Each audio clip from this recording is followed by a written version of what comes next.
I'm trying to make progress as a person. Mm-hmm. I'm trying to understand my brain and understand the world around me and understand how to be a good person when it feels like, the microcosm that I work within, it feels like there's not a lot of great people. Yeah. And so trying to square that and like, well, a lot of people around me are really shitty and I'm trying my absolute best to be as good as I can. And why are they getting away with being shitty? Well, and that's where part of it is like changing the people who are around you. So changing who you choose to associate with, and then also changing your environment is sometimes helpful. So for me, I felt like I wasn't growing in Florida, so I had to change my environment. I came to Chicago. Do you like it here? Oh, I love it here. Yeah. I hate the weather, but if I could leave during the winter and come back here in the summer, I'd love to do that. Oh my God. Summer, it's funny. Me and my wife talk about this.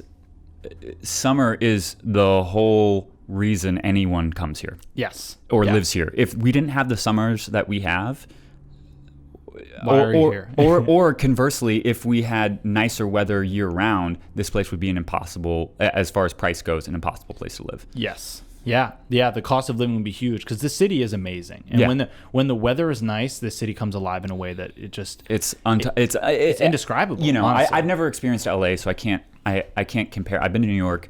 Mm-hmm. I've had incredible experiences in New York. Never experienced LA, but yeah, something about a beautiful day in Chicago is tough to beat. It is, and especially because there's a festival. When this kind of weather comes, there's a festival on every weekend. Mm-hmm. There's multiple ones on different streets depending on what kind of thing you want to go to. Every neighborhood has something. And then, like with Pride Weekend, every neighborhood was having a different festival at once. Yep. And so it's like, there's plenty to do. There's great small businesses, and I love supporting the small businesses. And there is so much to offer here, but the pessimism that just infests this city is like, it's been hard for me. It's funny, you came from Florida and you're loving Chicago. Mm-hmm. I grew up in the suburbs here, went to Tennessee, and then coming back, it's like, whoa.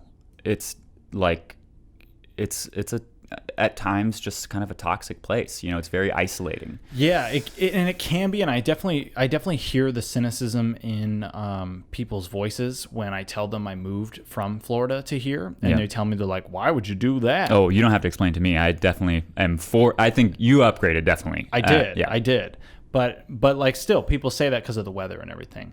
And I think they overly focus on the negative aspects of the city. When for me, I look at the positive things of the city because there's so many things that are awesome that have fundamentally changed my life since coming here. Yeah. And, I'm sure it helps that it coincided with me gaining a sharper focus of what I needed to do to start building towards this direction of like making the podcast and making this all happen. And this is all part of the journey and the growth for me. And I'm not going to be here forever, but I definitely foresee this being, the best spot for me to be. Launching pad. Yeah, it's definitely a launching pad. And that's where it's like I create a network here. And one of my goals, and one of the goals that I've recently kind of discovered for myself is I want to unite people here in this city. Mm-hmm. I think there's a lot of like friends I have in different groups that don't know each other. Yeah. That I think would be so cool to like be like, you should meet that guy. Well, I met Joey and he was great. Exactly. And I know I haven't spent time with him, but I mean that doesn't mean I don't want to. It's just and come and jam and everything. So I want to start uniting that and maybe trying to create a more like uniformed culture here in the city. Mm-hmm. And I like the idea of, one of my big things with my podcast is the human element, right? I want people to tell their story. Yeah. I think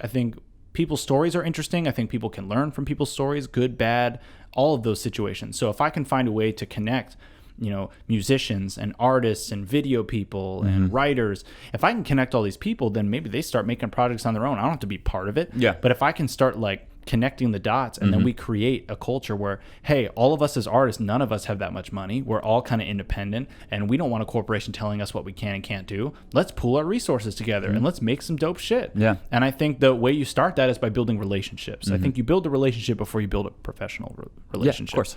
So I like the idea of connecting people, making friends, connecting myself to all different groups in the city so that if I ever get to a position where I've got some money behind me and I want to make a project, well, I already know musicians that can help me make a soundtrack. I know video people that can help me make video. And then I can bring in the people who I want to work with because I already like them. I already like how they work and I already like what they're about and I believe in them. And then that way it's not just what can you do for me or anything like that. It's like, no, hey, what can I do for you to give you a chance to do what you love and put it towards a project that might actually make some money or might actually be something that people can enjoy. Yeah, that's in a smaller way, just in a musical way, that's absolutely what I had in Nashville. And I kind of explained it before with like the guys in the band all studying similar but different things to come together and function as like a business in a way, where we're kind of a factory, and we pumped out a bunch of shit. Well, not a bunch, but like in a 15-month time period, we put out 3 records. Not bad. That's pretty good. Yeah. So yeah, shit, I forgot what I was gonna say. Like building up the basically you're building a community. That's kind of what I'm trying to get at. Yeah. Is I want to build a community here in Chicago. It's an amazing art city, and there's so many artists and talented musicians and all sorts of things, and they're not centralized. They're not grouped together. There's these little pockets of people.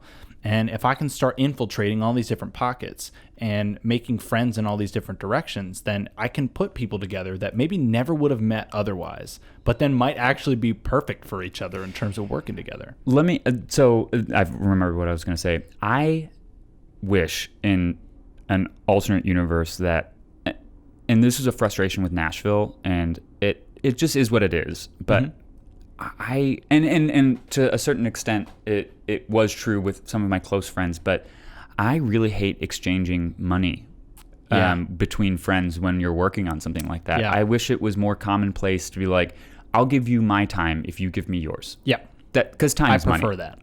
Time is money. Like, I don't want to take money from my friends. It feels wrong. It feels weird, right? It feels so weird and wrong, and I've done it before. I'd rather barter skills, honestly. I'd much rather barter skills. I mean, I've gotten into a lot of really tough conversations with people about this, and it's like, if I'm willing to give you all of my time and give you everything I have, why can't that be good enough for you to do the same for me? Yeah. It's like, I know that not everyone operates that way, though. I know. And the other thing you run into too is like, some people are really passionate people, but they're only passionate about like their own thing. And then you try to get them to do one of your things and like they won't give it to you. Whereas like, I'm the type of person, if somebody else is passionate about something and it's something that I believe in enough, I will put it in as if it was my own thing. Yeah. I will put in the effort and I will help in whatever way, and I'll use, like, I'm a very detail oriented guy. Sure. So for me, when I'm working on something, I'm thinking about all the little things and trying to get it right, making the shot look good. For me, my background's video. So I'm thinking in that world, and I think about the larger production. And I honestly consider myself a producer. I really do believe that I'm a producer. I'm the type of guy who I can make phone calls and connect big picture people. producer. Big picture producer. Yeah. I'm the type of guy who can put on a bit. I mean, I did this all by myself. Yeah. Joey sometimes helps me, but this is me. Yeah. I set up this whole thing. Joey didn't help me with this, setting up this one. He wasn't here. And so I know I can do that kind of stuff. So imagine giving me some talented people that I can then use as puzzle pieces for this larger puzzle. It'd be so much easier for me to be like, yeah, that'd be awesome. Like, you're really talented. Your art skills would be useful here. You're a musician. Your skill would be great on the soundtrack. You know, and I could put together a larger production. I need more time. I don't have enough time right now to do more than what I'm doing. Yeah. And I'm happy with what I'm doing. I've kind of streamlined this process for myself for the most part. Yeah. But I'd like to get to the point where this is so automated that I can easily crank this out, and then I want to make other video content. That's really where my heart is. Is I want to make, the podcast is something I want to make as like a staple, something that is just, it's consistent, it's easy revenue for me, and it's also something I enjoy doing because I enjoy having these kind of conversations with people. But then if I can make videos on top of it, really nicely produced stuff where I bring in my friends to help make the music, I'm able to tag them in it and put, kind of put them on in that sense. And if I end up getting enough viewership where people are tuning into me, that then anybody who I work with gets a little bit of a bump, that's awesome. Yeah. That fucking works for me because I want to help these people. I've met so many awesome people, yourself included, that like I just want to give a platform. I'm like, people need to hear you.